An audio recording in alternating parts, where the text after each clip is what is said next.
நமஸ்காரம். பூமியில் பிறந்த ஒரு உயிர்களுக்கும் உள்ளது பயம். மனுஷர்களுக்காகட்டும், மிருகங்களுக்காகட்டும், எல்லாவற்றுக்கும் உள்ளது பயம்.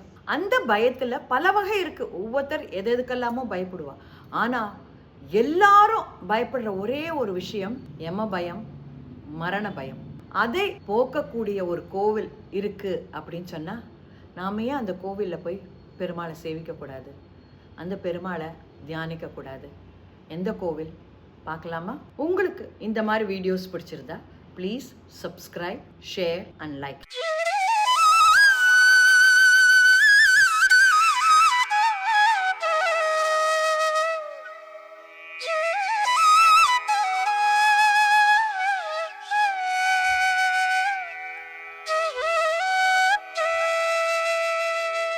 நம்ம இன்னைக்கு பார்க்க போற கோவில் அண்ணன் பெருமாள் கோவில் அப்படின்ற பேரு. இங்க மூலவர் பெருமாளுக்கு பேரு நாராயணன் கண்ணன். உற்சவ பெருமாள் ஸ்ரீனிவாசன், தாயார் பூமகள் பத்மாவத், தனிக்கோவில் தாயார் அலர்மேல் மங்கை தாயார்.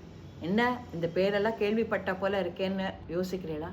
ஆமா, இதே பேர்கள் கொண்ட பெருமாள் தான் திருப்பதி பெருமாள். அதனால இவருக்கும் அவருக்கும் ஒரு நிறைய ஒற்றுமை உண்டு. அது எப்படி பார்ப்போமா? திருமங்கை ஆழ்வார், அதாவது 12 ஆழ்வார்களில் ஒருவரான திருமங்கை ஆழ்வார் இந்த கோவில் அண்ணன் அண்ணா அப்படின்னு இந்த பெருமாளை பாடியிருக்கு. அதே மாதிரி திருப்பதியிலையும் சென்று அண்ணன் அப்படின்னு சொல்லிட்டு பாடியிருக்கார். 2 கோவில்கள் தான் இந்த மாதிரி பாடியிருக்கு. அதுலயும் முதலில் இந்த கோவில்ல அண்ணா அப்படின்றத பாடியதால இவர் அந்த ஸ்ரீனிவாசருக்கே அண்ணன் ஆகிறார். அதனால இந்த கோவிலுக்கு அண்ணன் பெருமாள் கோவில் என்றே பெயர் விட்டது. இதுல இன்னொன்னு, நிறைய பேர் திருப்பதிக்கு வேண்டிட்டு அங்கே போய் அவர்களுடைய வேண்டுதல்களை செலுத்த முடியாதவர்களாக இருந்தால் இங்கே கூட அந்த வேண்டுதல்களை நிறைவேற்றிட்டு போகிறார்கள். அப்படி ஒரு ஒற்றுமை இந்த ஸ்ரீனிவாசருக்கும் அவருக்கும். அவருக்கே இவர் அண்ணன் என்பதால் அவருக்கு செய்ய வேண்டிய நம்ம நேர்த்தி கடன்களெல்லாம் இங்கே கூட செஞ்சால் நம்மளுக்கு அதே அளவு புண்ணியம் தான் கிடைக்கிறது. இங்கு மணவாள மாமுனிகளுக்கு பெருமாள் காட்சி கொடுத்த இடம் இது. திருமங்கை ஆழ்வார்க்கும் இந்த கோவிலுக்கும் ஒரு தொடர்பு உண்டு. என்னவென்றால், தேவ மாதர்கள் நிறைய பேரு இந்த கோவில் குளத்துல குளிச்சுட்டு மலர்களை எல்லாம் கொய்து கொண்டு திரும்ப செல்வார்கள். அப்படி வந்த பொழுது ஒரு தடவை குமுதவல்லி என்ற ஒரு தேவ கன்னிகையால் திரும்பி செல்ல முடியாமல் இங்கேயே தங்கிவிடுகிறார். அப்பொழுது திருமங்கை மன்னன் அன்னு இப்ப கூப்பிடப்படும், அப்பொழுது நீலன் என்று கூறப்படும் ஒருவர் அவளை பார்த்துவிட்டு தன் மனைவியாக வர வேண்டும் என்று கேட்கிறார். அவருக்கு குமுதவல்லி நாச்சியார் தன்னுடைய எண்ணங்களை நிறைவேற்றினால் தான் அவருக்கு மனைவியாக வருவதாக கூறுகிறார். அவரிடம் அவர் வைஷ்ணவனாக மாற வேண்டும் என்றும் 1000 பக்தர்களுக்கு தினம் அன்னதானம் வழங்க வேண்டும் என்றும் கோரிக்கை வைக்கிறார். அவரும் அவள் மேல் உள்ள ஆசையால் கண்டிப்பாக நிறைவேற்றுவதாக சொல்லிவிட்டு அவர் அந்த செயலில் ஈடுபடுகிறார். அப்பொழுது அவரிடம் கொஞ்சமாக பணம், நிதி பற்றாக்குறை சிலது ஏற்படுகிறது. உடனே அவர் கொஞ்சம் எல்லார்ட்டையும் போய் கொஞ்சம் திருடனாக கூட மாறி இந்த காரியங்கள் செய்வதற்காக குமுதவல்லியின் ஆசையை நிறைவேற்றுவதற்காக அவர் அதை செயல்படுத்தியும் வருகிறார். இதை கண்ட பெருமாள் அவர் முன் தோன்றி காட்சியளித்து ஒரு மங்கையால் அவர் ஆழ்வாராக ஆக்கப்பட்டதனால் திருமங்கை ஆழ்வார் என்ற பெயருடன் அவருக்கு மந்திரோபதேசம் செய்கிறார். இந்த தலத்தில் குமுதவல்லி நாச்சியாருக்கு ஒரு தனி சன்னதியும் இருக்கிறது. ஒரு தடவை துந்துமாறன் என்ற ஒரு அரசன் இருந்தான். அவனுக்கு சுவேதன் என்ற ஒரு மகன் இருந்தான்.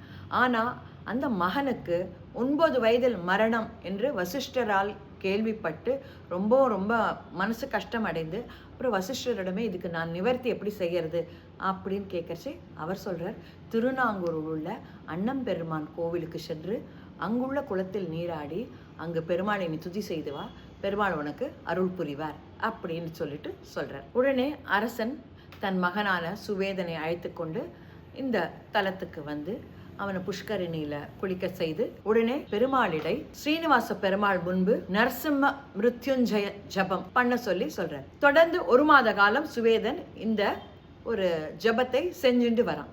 இதை பார்த்து பெருமாள் ரொம்ப சந்தோஷப்பட்டு சுவேதன் முன்னால் தோன்றி, நீ 1 மாத காலம் ஸ்ரத்தையாக இந்த ஜபத்தை செய்து வந்ததால் நீ சிரஞ்சீவி ஆனாய் அப்படின்ற அவனுக்கு வரத்தை கொடுத்துட்டு, அது மட்டும் அல்லாமல் இந்த தலத்தில் அமர்ந்து கொண்டு 8000 தடவை இந்த மந்திரத்தை ஜபிப்பவர்களுக்கு யமபயமே இருக்காது என்ற ஒரு வரத்தையும் கொடுத்துவிட்டு மறைகிறார். இந்த கோவிலுடைய சிறப்பு என்ன அப்படின்னாக்க, கல்யாணம் ஆகாதவர்கள் சென்று வேண்டிக் கொண்டால் கல்யாணமும், யமபயம் உள்ளவர்கள் சென்று வேண்டிக் கொண்டால் யமபயமும் நீங்குகிறது என்று இந்த தலத்தில் கூறுகிறார்கள்.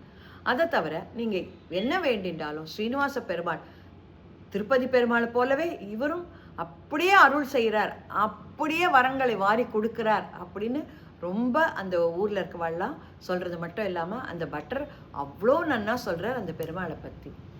அதை தவிர இங்கே ரொம்ப முக்கியமான ஒரு நேர்த்திக்கடன் என்ன அப்படின்னாக்கா, துலாபாரம் நேர்த்திக்கலாம். அதே மாதிரி பெருமாளுக்கு திருமஞ்சனம் செய்வித்து வஸ்திரங்கள் சாத்தி அதையும் நம்ம வேண்டிக்கலாம்.